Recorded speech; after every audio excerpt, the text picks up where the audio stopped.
আসসালামু আলাইকুম রহমতুল্লাহি ওয়া বারাকাতুহু। ধন্যবাদ প্রিয় দর্শক শ্রোতা, রব্বে করিমের দরবারে লাখ কোটি শুকর, যিনি আমাদেরকে এই সুন্দর সময়ে একটি সুন্দর অনুষ্ঠানে সংযুক্ত হওয়ার তৌফিক দান করেছেন। আপনারাও সম্পৃক্ত হয়েছেন, এই জন্য আপনাদেরকে জানাই আন্তরিক মোবারকবাদ। প্রিয় দর্শক শ্রোতা, আমরা সকলেই জানি, যারা নিয়মিত শ্রোতা দর্শক, আপনাদের এই অনুষ্ঠানের জন্য সুন্দর করার জন্য, আকর্ষণীয় করার জন্য এবং কিছু শিক্ষার জন্য প্রতিনিয়ত একটি করে নতুন বিষয়বস্তু নির্ধারণ করা হয়। আজকেও আপনাদের জন্য আমরা একটি নতুন বিষয়বস্তু নির্ধারণ করেছি, ইসলামের দৃষ্টিতে চোখের হেফাজত।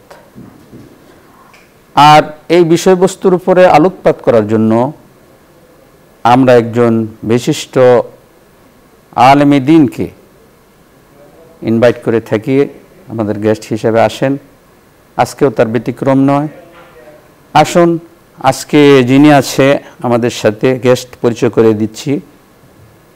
বিশিষ্ট ইসলামী চিন্তাবিদ হযরত মাওলানা মুফতি রুহুল আমিন কাসিমি দামাত বরকাতুহুল আলিয়া। আসসালামু আলাইকুম রহমতুল্লাহ। ওয়ালাইকুম আসসালাম ওয়া রাহমাতুল্লাহি ওয়া বারাকাতুহু। হযরত কেমন আছেন? আলহামদুলিল্লাহ, আলহামদুলিল্লাহ, আল্লাহ পাকের মেহেরবানি। তো শুনতে পেরেছেন ইতিমধ্যে যে আমরা একটি বিষয়বস্তু নির্ধারণ করেছি। তো কোরআন হাদিসের আলোকে আমরা ইনশাআল্লাহ সেই বিষয়বস্তুর উপরে কিছু আলোচনা করব। আপনার কাছ থেকে আমরা শুনবো। ওমা তৌফিক ইল্লা বিল্লাহ। আলহামদুলিল্লাহি রাব্বিল আলামিন ওয়াসসালাতু ওয়াসসালামু আলা সাইয়্যিদিল আমবিয়া ওয়াল মুরসালিন ওয়া আলা আলিহি ওয়া আসহাবিহি আজমাইন। ক্বালা আল্লাহু সুবহানাহু ওয়া তাআলা কুল লিল মুমিনিনা ইয়াগুদ্দু মিন আবসারিহিম ওয়া ইয়াহফাযু ফুরুজাহুম। সাদাকাল্লাহুল আযীম। আজকের যে বিষয়টা নির্ধারণ করা হয়েছে সেটা অত্যন্ত গুরুত্বপূর্ণ একটা বিষয়, যেটা আমরা কোরআন ও হাদিসে বারবার এবং খুবই গুরুত্বের সঙ্গে তাকিদ দেওয়া হয়েছে যে আল্লাহ তাআলা মানুষদেরকে দুনিয়ায় প্রেরণ করেছেন আল্লাহর হুকুম পালন করার জন্য, এবং আল্লাহর হুকুম যারা পালন করবে তারাই সফল কাম, তারা জান্নাতে যাবে আল্লাহ পাকের সন্তুষ্টি নিয়ে। কিন্তু যারা আল্লাহর হুকুম অমান্য করে নাফরমানি করবে তারা জাহান্নামে যাবে। আর এই নাফরমানিটা শয়তান মানুষকে পথভ্রষ্ট করে, আল্লাহর নাফরমানির দিকে ধাবিত করে, গুনার দিকে তাকে আকৃষ্ট করে, এবং দুনিয়ার লোভ লালসা এইগুলির পিছনে পড়ে মানুষ গুনায় লিপ্ত হয়ে যায়। তো যে সমস্ত বিষয়গুলির মাধ্যমে একজন মানুষ আল্লাহর নাফরমানিতে পড়ে যায় এবং গুনার কাজে লিপ্ত হয়, তার মধ্যে উল্লেখযোগ্য একটা বিষয় হলো এই চোখ। চোখের মাধ্যমে অনেক রকমের গুনাহ এরকম তার দ্বারা সেটা হয়ে যায়। কারণ চক্ষু আল্লাহ পাক এমন একটা জিনিস দিয়েছেন, পঞ্চ ইন্দ্রিয়ের একটা হলো চোখ, যেটা দিয়ে মানুষের ভিতরে এলেম হাসিল হয়, ভিতরে এলেম আসে, মানুষ দেখতে পায়, দেখার মাধ্যমে অনেক কিছু সে জানতে পারে। তো সেই জানাটা যদি কেউ ভালো কাজে ব্যবহার করে তা আলহামদুলিল্লাহ, নূর না আলা নূর, সে জান্নাতের পথের দিকে অগ্রসর হবে।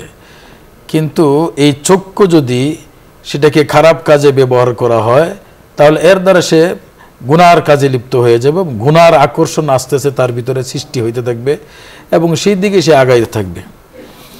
তো এই জন্য সবচেয়ে চোখের ব্যাপারে আল্লাহ তাআলার সরাসরি কোরআনুল কারীমের মধ্যে যে আয়াতটুকু বলেছেন যে নারী এবং পুরুষের চোখকে অবনমিত রাখা, নিচু রাখা, এটা খুবই জরুরি।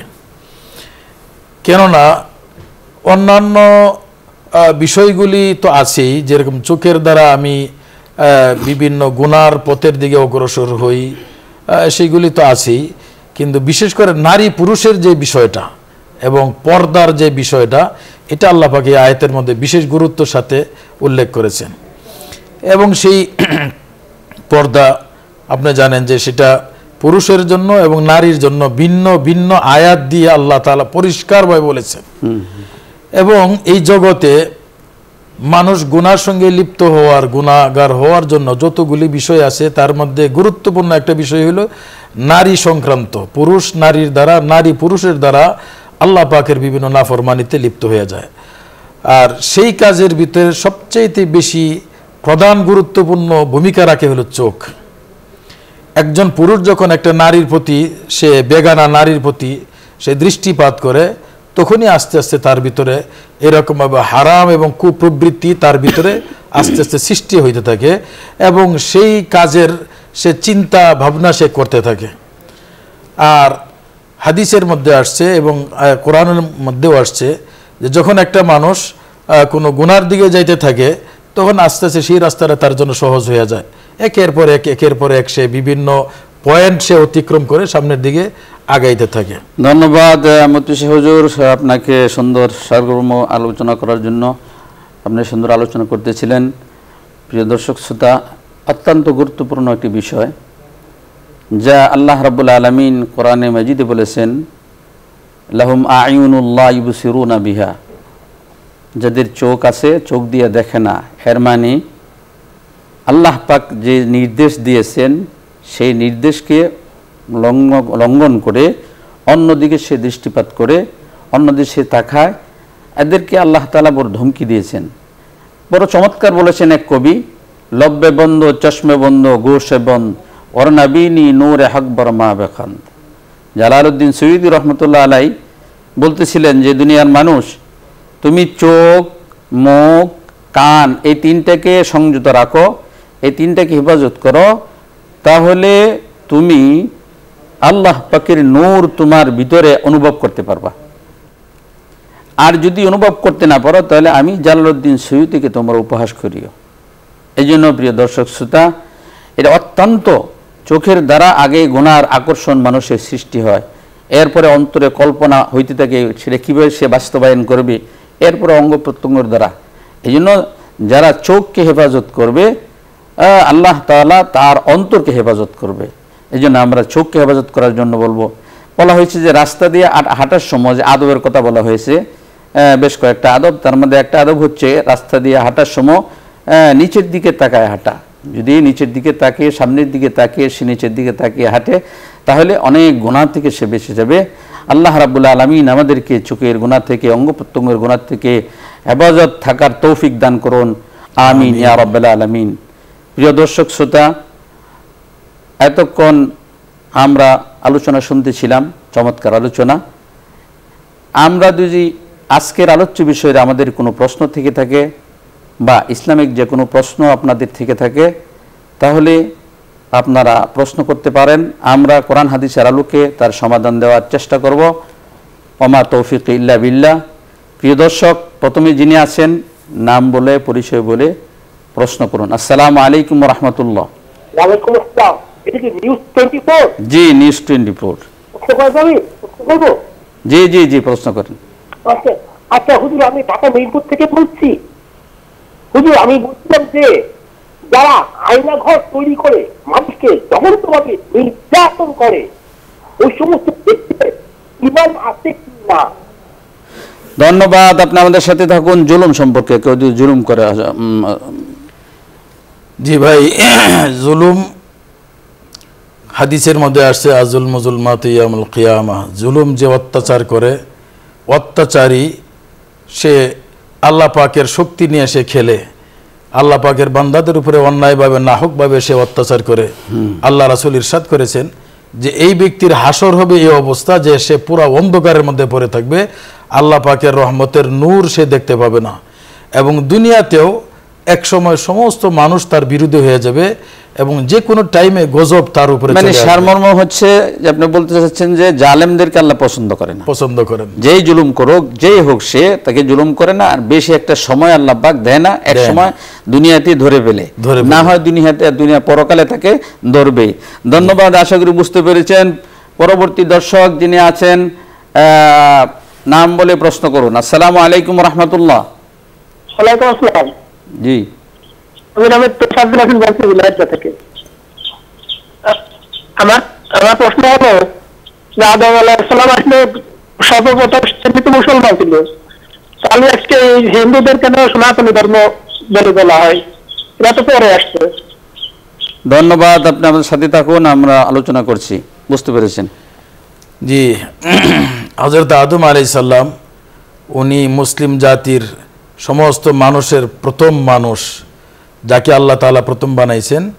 এবং আদম আলাইহিস সালাম নিঃসন্দেহে তিনি একজন আল্লাহ পাকের নবী ছিলেন এবং আল্লাহ পাকের আল্লাহ পাকে বিশ্বাস করতেন, ঈমান ছিল এবং তিনি ঈমানদারদের অন্তর্ভুক্ত। সুতরাং ইসলাম ধর্মই হইল সবচাইতে প্রাচীন, পুরাতন এবং সর্বপ্রথম। এবং ইসলাম ধর্ম এই হিন্দু ধর্মের ব্যাপারে যে সনাতন বলা হয় সেটা কখনোই ইসলাম ধর্মের আগে না। এবং ইসলাম ধর্মের ভিতরে যারা পথভ্রষ্ট হয়ে ভিন্ন পথে গেছে তাদের মাধ্যমে সেই হিন্দু ধর্মের সৃষ্টি হয়েছে। হ্যাঁ, যথার্থ বলেছেন ভাইকে। আরো বলবো, আমরা এটা আরো বিস্তারিত জানার জন্য ইতিহাস আছে, সনাতন ধর্মের ইতিহাস আছে, সেটা পড়লে আপনি বুঝবেন সনাতন ধর্ম কখন কোথায় থেকে এসেছে, ঠিক না বেঠিক। আশা করি বুঝতে পেরেছেন। পরবর্তী দর্শক যিনি আছেন, প্রশ্ন করুন, পরিচয় দিই। আসসালামু আলাইকুম ওয়া রাহমাতুল্লাহ। পরবর্তী দর্শক যিনি আছেন, প্রশ্ন করুন, পরিচয় দিই। আসসালামু আলাইকুম ওয়া রাহমাতুল্লাহ। আসসালামু আলাইকুম ওয়া রাহমাতুল্লাহ। ওয়া আলাইকুম আসসালাম। জি জি, প্রশ্ন করুন। ভলিউমটা একটু কমাই দিন, আপনার টেলিভিশনে ভলিউম কমিয়ে দিন। জি, হুজুর আসসালামু আলাইকুম। ওয়ালাইকুম আসসালাম। জি, প্রশ্ন করুন। প্রশ্ন এই মাস দুই আগে আমার বাবা মারা গেছে, তো আমার বাবার জন্য কি কি দোয়া করতে পারি, আমল করতে পারি, এইটা একটু আমাকে বুঝিয়ে বলবেন। বুঝতে পেরেছেন? জি আলহামদুলিল্লাহ, আপনি যে স্মরণ করেছেন যে আপনার বাবা মারা গেছে, আপনার তার মেয়ে হয়ে বাবার জন্য দোয়া করবেন, এটা হলো সদকায়ে জারিয়া। আপনি যত দোয়া যত আমল করবেন বাবার জন্য, তিনি সব কিছু পেয়ে যাবেন। আপনি কোরআন তেলাওয়াত করে সেটা তার জন্য সদকায় তার রুহের উপরে বক্সায় দিতে পারেন, অন্যান্য দান সদকা ইত্যাদি করেও আপনি করতে পারেন। এই সবগুলো আপনার বাবা পেয়ে যাবে ইনশাআল্লাহ। আমি একটু যুক্ত করি। আমার বোন বলেছেন যে এই মাসে বাবা মারা গেছে, এই মাসে কি পড়বে? না, এই মাসে না। আমার যেমন প্রতিনিয়ত খাদ্যের প্রয়োজন হয়, তো কবরে যারা আছে প্রতিনিয়ত তাদের নেকের প্রয়োজন হয়। আপনি প্রতিদিনই তার জন্য এক কদম কোরআনের সওয়াব পাঠাইতে পারেন। যেমন হাদিসের মধ্যে আসছে, কেউ যদি 3 বার কুল হুয়াল্লাহ পড়ে তো আল্লাহ তাআলা তার আমল নামা এক কদম কোরআনের সওয়াব দিয়ে দেয়। তো আপনি যদি আপনার বাবার ইসালে সওয়াবের নিয়তে আপনি প্রতিদিন পড়েন, শুধু যেই মাসে মারা গেছে, যেই দিন মারা গেছে এই দিন নয়, প্রতিদিন আপনি পড়তে থাকেন, আল্লাহ পাক সওয়াব পৌঁছায় দিবেন ইনশাআল্লাহ। পরবর্তী দর্শক যিনি আছেন, প্রশ্ন করুন, নাম বলুন। সালামু আলাইকুম। আমার নাম হলো জি। আমার প্রশ্ন হলো যে কাজা নামাজ কি উক্ত নামাজের আগে পড়তে হবে নাকি পরে পড়তে হবে? ধন্যবাদ, আপনি আমাদের সাথে থাকুন, আমরা আলোচনা করছি। জি ভাই, কাজা নামাজ আদায় করা এটা মুসলমানদের জন্য খুব জরুরি। যে আমার নামাজ তো ফরজ, সর্বোত্তম এবং শ্রেষ্ঠ ইবাদত হইল নামাজ। কোনো অবস্থাতেই কাজা করা যাবে না, একজন মুমিনের নামাজ কাজা হইতে পারে না। তারপরেও যদি কাজা হয়ে যায় তাহলে সেইটা দুইটা সিস্টেম আছে, যে আপনার সামান্য কয়েক ওয়াক্ত কাজা হয়েছে, তাহলে সেটাকে আপনি আগে আদায় করে এরপরে আপনি ওয়াক্তিয়া নামাজগুলি আদায় করবেন। আর যদি এরকম হয় অগণিত অসংখ্য কাজা হয়ে গেছে যেটার হিসাব নিকাশ নাই, তাহলে আপনি একটা হিসাব করে অনুমান করে সেটা নামাজের আগে হোক অথবা পরে হোক, যে কোনো টাইমে এটা আদায় করে আস্তে আস্তে পুরো। ধন্যবাদ প্রিয় দর্শক শ্রোতা, এতক্ষণ আপনাদের প্রিয় অনুষ্ঠান ইসলাম আমার সাথে থাকার জন্য আপনাদেরকে অশেষ ধন্যবাদ।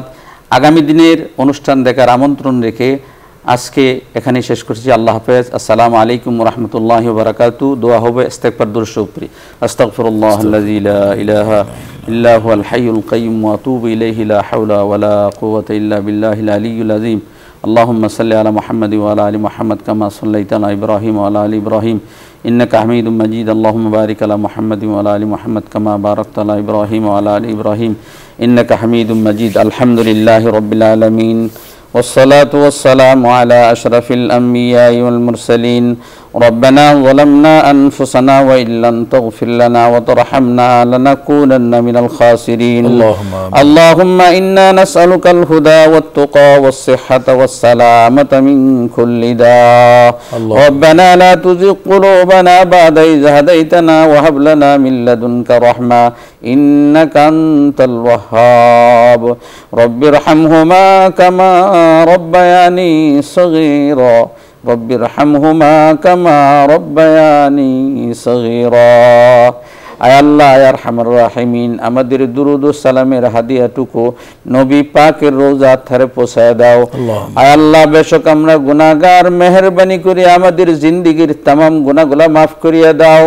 আয় আল্লাহ তোমার মনসা মতো চলার তৌফিক দান করিয়া দাও আয় আল্লাহ আমাদের জীবনের तमाम নেক আমলগুলো তুমি কবুল করিয়া নাও আয় আল্লাহ তোমার কবুলের পাত্রে রেখে তুমি আমাদের আমলগুলোকে দয়ার মায়া মেহেরবানি করে কবুল করিয়া নাও ইয়া আরহামার রাহিমিন ইয়া আকরামাল আকরামিন ইয়া আউয়ালাল আউয়ালিন আয় আল্লাহ আমাদের এই অনুষ্ঠানকে তুমি কবুল মঞ্জুর করিয়া নাও আয় আল্লাহ অনুষ্ঠান থেকে আল্লাহ সকলকে আল্লাহ ফায়দা হাসিল করার তৌফিক দান করো আয় আল্লাহ এই অনুষ্ঠান যাদের অনুদানে হচ্ছে আয় আল্লাহ যাদের শ্রম গাম মেধার কারণে আল্লাহ কারণে হচ্ছে মাওলা সকলকে তুমি কবুল করিয়া নাও আয় আল্লাহ সকলের কামাই রুজিতে বরকত দান করিয়া দাও আল্লাহ সকলকে আসমানি জমিনে সমস্ত মাসায়েব থেকে হেফাজত করো আয় আল্লাহ আমাদের পিতৃকুল মাতৃকুল যারা কবর দেশে আছে মাবুদ জানি না তাদের হালত মাওলা দয়ার মায়া মেহেরবানি করে তাদের কবরকে জান্নাতের বাগান বানায় দাও আল্লাহ তাদের কবরে জান্নাতের বিছানা বিছায়া দাও আল্লাহ তাদেরকে জান্নাতের পোশাক পরায় দাও আল্লাহ কবরের সাথে জান্নাতের দরজা খুলে দাও আল্লাহ তুমি আমাদেরকে maaf করে দাও ওয়া সাল্লাল্লাহু তাআলা আলা খায়রি খালকিহি মুহাম্মাদিন ওয়া আলিহি ওয়া আসহাবিহি আজমাইন আমিন বিরহমাতিকা ইয়া আরহামার রাহিমিন